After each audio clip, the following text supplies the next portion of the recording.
ہے اور آپ کے والد گرامی میں مستجاب الدعوہ تھے، صاحب کلمہ تھے، یعنی آپ کی زبان پر جو کلمہ جاری ہو جاتا اللہ کی تقدیر بدل جاتی اور وہ کلمہ فوراً پورا ہو جاتا۔ مستجاب الدعوہ تھے، جو دعا کرتے تھے فوراً قبول ہو جاتی تھی۔ آپ کی بارگاہ میں اسی طرح نہ ماننے والے لوگ آئے اور آپ کے ساتھ بدتمیزی کرنے لگے۔ خلیفہ نے کہا حضور آپ کو مستجاب الدعوہ ہے، کچھ زبان سے فرما دیجیے، آپ تو صاحب لفظ ہیں، صاحب کلمہ ہیں، زبان پہ جو جاری ہوتا ہے پورا ہوتا ہے، کچھ ارشاد فرما دیجیے۔ آپ نے زبان پر فوراً یہی جاری فرمایا، اے اللہ اسے ہدایت بھی عطا فرما، محمد عربی کا غلام بھی بنا دے۔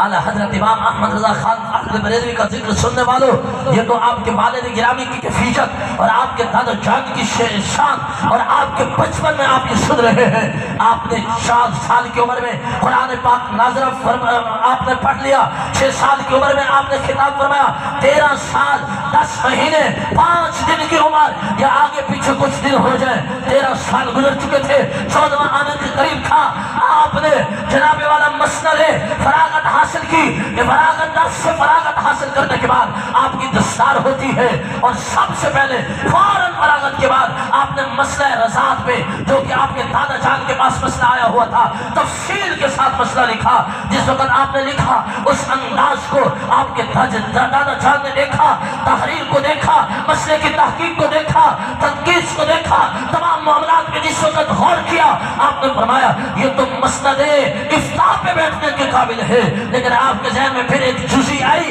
کہ جہاں پہ مفتی کے لیے یہ چیزیں تو ساری پائی جاتی ہیں، اس مسئلے کی چھان بین بھی کی ہے، دائرہ نظر ڈالی ہے، تمام دلائل کو ملائے ہیں، استدلال بھی تمام کیے ہیں، تمام جزیات کو بھی ڈسکس کیا ہے، لیکن اس کے اندر کانفیڈنس بھی ہے کہ نہیں ہے، اعتماد بھی ہے کہ نہیں ہے، کیونکہ مفتی کے اندر اعتماد کا ہونا بھی ضروری ہے۔ مسند دار الافتاء بیٹھنے کے لیے یہ چیز بھی ضروری ہے۔ آپ نے چہرے کو دیکھا تو امام احمد رضا یعنی 13 سال 10 مہینے کے بچے کا چہرہ یوں لگ رہا تھا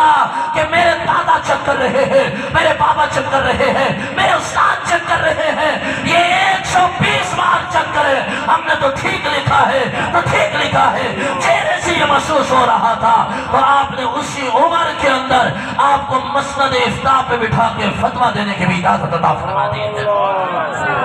میرے بھائیو یہ کیسے ہوتا ہے جب دل کی کیفیات یہ ہو کہ دل دنیا سے بے راغب ہو چکا ہو، خواہشات نفسانیہ سے بے راغب ہو چکا ہو، دل جناب والا حرص و حوث سے بے راغب ہو چکا ہو، دل شیطان کے پنجوں سے نکل چکا ہو، تزکیہ نفس مکمل طور پہ کمپلیٹ ہو چکا ہو اور دل کو یہ مقام و مرتبہ حاصل ہو چکا ہو، پھر 13 سال کی عمر میں انسان سے رب کریم یہ نام یہ کام لیتا ہے اور یہ بڑے بڑے کام، عظیم کام ایسے نہیں ہوتے۔ دیکھیے برادران سی وقار، خالی اگر قرآن پاک کے ترجمے پہ غور کیجئے، سیرت اعلیٰ حضرت عشق رسول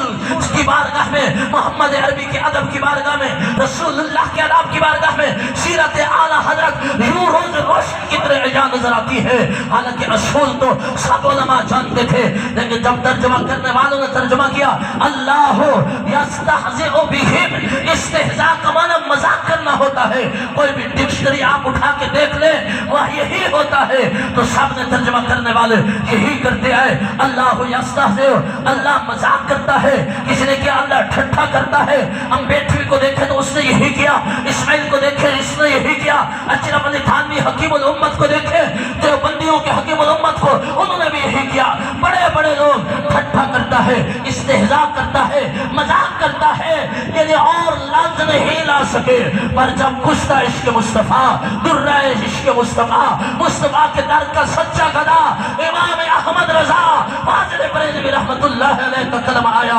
استہزاء کی ڈکشنری دیکھے کہ معنی تو یہی بنتا ہے، پر آپ کا قلم رک گیا، نہیں فصاحت سے دیکھو، بلاغت سے دیکھو، یہ کسی اور معنی میں بھی بنتا ہوگا۔ اب عشق ساتھ تھا، ادب خدا ساتھ تھا، توحید خدا ساتھ تھے، وحدانیت کا جذبہ ساتھ تھا، اس لیے آپ نے فرمایا ہاں اس کا یہ بھی تو معنی بنتا ہے، استفعال کے معنی میں باپ میں جس وقت یہ آ جاتا ہے تو اس کا معنی مذاق کا جواب دینا بھی بنتا ہے۔ تو آپ نے لکھا اللہ ان کے مذاق کا جواب عطا فرماتا ہے اپنی شان کے لائق۔ ترجمہ کس نے کیا؟ اعلیٰ حضرت نے کیا. یہ سیرت کس کی ہے؟ اعلیٰ حضرت سرکار کی. ووجدک ضالا فہدی، دال کی کئی معنی ہوتے ہیں، لیکن دیکھ لیں اصول عربی کے اندر جس وقت لفظ دال کی نسبت لفظ ہدایت کی طرف ہو، دال ہدایت کے مقابلے میں آ جائے تو اس کا معنی گمراہی ہی ہوتا ہے. ادھر ووجدک ضالا فہدی، جس نے بھی ترجمہ اٹھایا ترجمہ کرنے کے لیے بڑے بڑے حضرات، باقی حضرات کے باقی مسالک کے مجتہدین اس بات میں مجبور ہو گئے کیونکہ آگے ہدا ہے، لہذا اس کا معنی گمراہ لکھنا پڑے گا. لکھ دیا قبلی والے کے بارے میں ووجدک ضالا فہدی. پھر آپ کہتے ہیں محبوب ہم نے آپ کو گمراہ پایا بس ہدایت دے دی، بس کہنے لگے اس کے علاوہ اور آپشن ہی نہیں ہے. پر جس وقت اعلیٰ حضرت امام احمد رضا خان فاضل بریلوی سرکار کا قدم آیا، آپ نے فرمایا یہ بھی تو اصول ہے کہ دیکھنا پڑے گا دال کی نسبت کس شخصیت کی طرف ہو رہی ہے، اس کا مقام کیا ہے، جس شخصیت کی طرف ہو رہی ہے اس کا مقام کیا ہے. اگر دال کا آپ نے جس وقت یہ اصول دیکھا کہ دال کی نسبت اگر مجتہد کی طرف ہو جائے تو پھر بھی گمراہی والا معنی نہیں کر سکتے، کیونکہ مجتہد کی بھول پر بھی ایک نیکی ملتی ہے. اس لیے آپ نے فرمایا جب مجتہد کی طرف دال کی نسبت ہو تو گمراہی والا معنی نہیں ہے، تو محمد عربی کی طرف یہ معنی کیسے ہو سکتا ہے؟ تو آپ نے پھر معنی بھی نکالا گمراہی. آپ لوگ ترجمہ کرتے رہے کہ اس سے مقصد یہی ہے جو گمراہ ہو جاتا ہے، لیکن آپ نے توجہ فرمائی کہ گمراہ کا جو لفظ ہے یہ فارسی کا لفظ ہے، اردو کا لفظ ہے. اس کا معنی کیا ہے؟ گمراہ، راستے میں گم ہو جانا، یہ بھی اس کا معنی ہے. تو آپ نے پھر معنی کیا ووجدک ضالا فہدی. اے محبوب، رب کہتا ہے اے محبوب ہم نے آپ کو اپنے عشق میں گم پایا تو اپنے دیدار کا جلوہ دکھا دیا ہے.